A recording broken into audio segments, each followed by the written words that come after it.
isolamento político de Jair Bolsonaro é patente. É difícil alguém dizer o contrário. As pesquisas de opinião mostram a impopularidade de Jair Bolsonaro.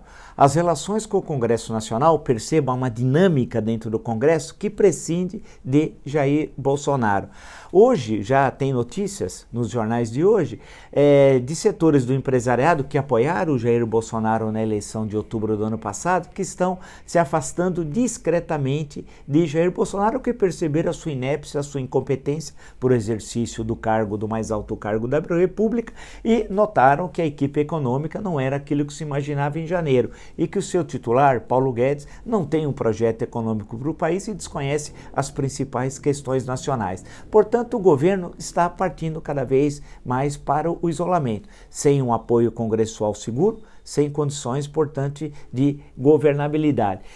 Há uma tendência, eu tenho insistido nisso, que esse isolamento deve produzir um processo de radicalização no discurso. Ele vai tentar ocupar o maior espaço possível na mídia, falando cada vez mais para cada vez menos, ou seja, para um número cada vez menor de adeptos, os mais fanáticos entre os bolsonaristas, os neofascistas. E esse processo de radicalização é natural, vai se confrontar com o legislativo e com o judiciário, e especialmente com os limites determinados pela Constituição de 1988. A questão que se coloca, eu insisto, é que há uma tendência muito forte no discurso bolsonarista de um autoritarismo, mas é um autoritarismo que rompe com a velha tradição brasileira. Não é aquele autoritarismo reformista que estava presente na ditadura de Getúlio Vargas, não é autoritarismo reformista com um perfil um pouco distinto que estava presente no regime militar. Esse é um autoritarismo regressista, se é que é possível considerar dessa forma, lembrando até uma passagem de um outro contexto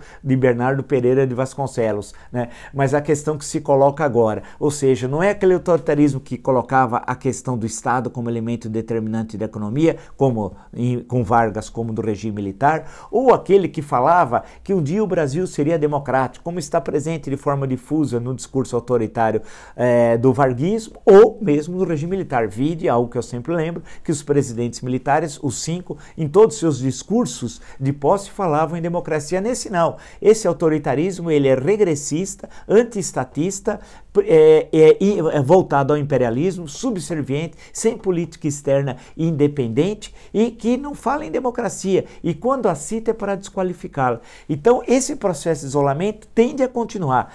O processo de radicalização no discurso tende a continuar.